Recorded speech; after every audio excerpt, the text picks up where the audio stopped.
City రోడ్లపై weather మారబోతోంది. Sunday రోజు traffic పూర్తిగా తగ్గించేందుకు ప్లాన్ చేస్తోంది సర్కార్. రహగిరి పేరుతో కొత్త కార్యక్రమం స్టార్ట్ చేయబోతోంది. సైక్లింగ్ లేదంటే కాలినడకకి ప్రిఫరెన్స్ ఇచ్చేలా ప్లాన్ చేస్తున్నారు అధికారులు.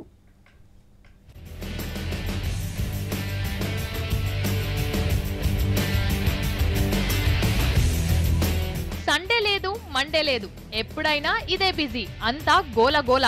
రోడ్డెక్కితే ఈ సీన్ కామన్. కొన్నాళ్ల తర్వాత ఆదివారం ఈ సీన్ కనిపించదు. సిటీ రోడ్లపై వాతావరణం కొత్తగా ఉండనుంది. ఈ బైకులు, కార్లు ఆ రోజు కనిపించకపోవచ్చు. ఎందుకంటే రహగిరి అనే కొత్త కార్యక్రమానికి త్వరలోనే శ్రీకారం చుట్టబోతోంది సర్కార్. దీనికోసం కసరత్తు మొదలుపెట్టింది. దీనిపై ఎక్స్పర్ట్స్లు ప్రదర్శన కూడా ఇచ్చారు.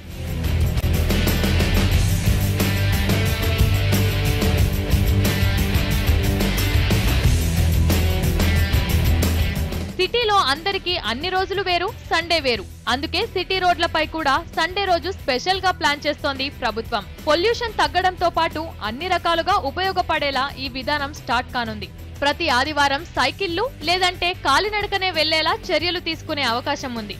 అంతేకాదు, సిటీ రోడ్లపై చాలా మార్పులు కనిపిస్తాయన్నారు మంత్రి కేటీఆర్. భారతదేశంలోనే ఒక అతిపెద్ద నగరంగా ఆవిర్భవించే పరిస్థితులు ఉన్న వేళ మరి ఈ కార్యక్రమాన్ని అంటే ఈ నగరాన్ని యూజర్ ఫ్రెండ్లీగా అంటే పీపుల్ ఫ్రెండ్లీగా, pedestrian friendly, cyclist friendly, women friendly, adult friendly, పెద్దవాళ్ళు వయోవృద్ధులు ఎవరైతే ఉన్నారో ఇందాక కమిషనర్ జిహెచ్ఎంసీ చెప్పారు.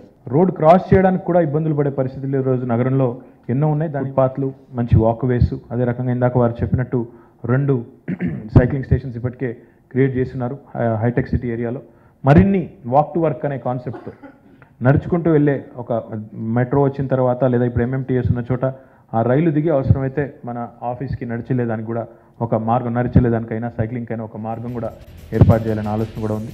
ఇప్పటికే దేశవ్యాప్తంగా 6 నగరాల్లో ఈ పద్ధతి అమల్లో ఉంది.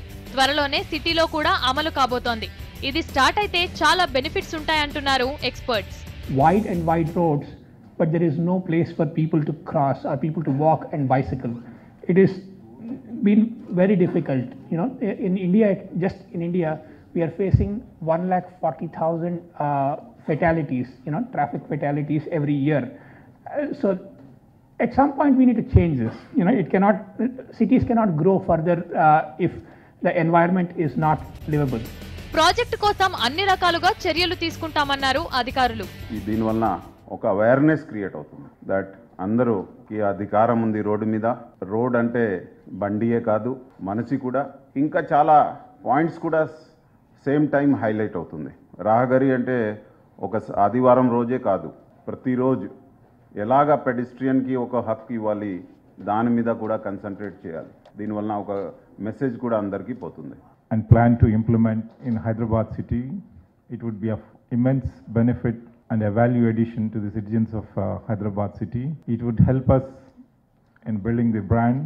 As we are aware, the urban life, the residents of the urban cities, they are constrained and restricted to their own flats, the small little areas where they live, hardly any space for the kids to move around and make their life a quality one. మొత్తానికి మరో ప్రాజెక్టుతో రాబోతోంది సర్కార్. సిటీని సుందరంగా తీర్చిదిద్దేందుకు కసరత్తులు ప్రారంభించింది.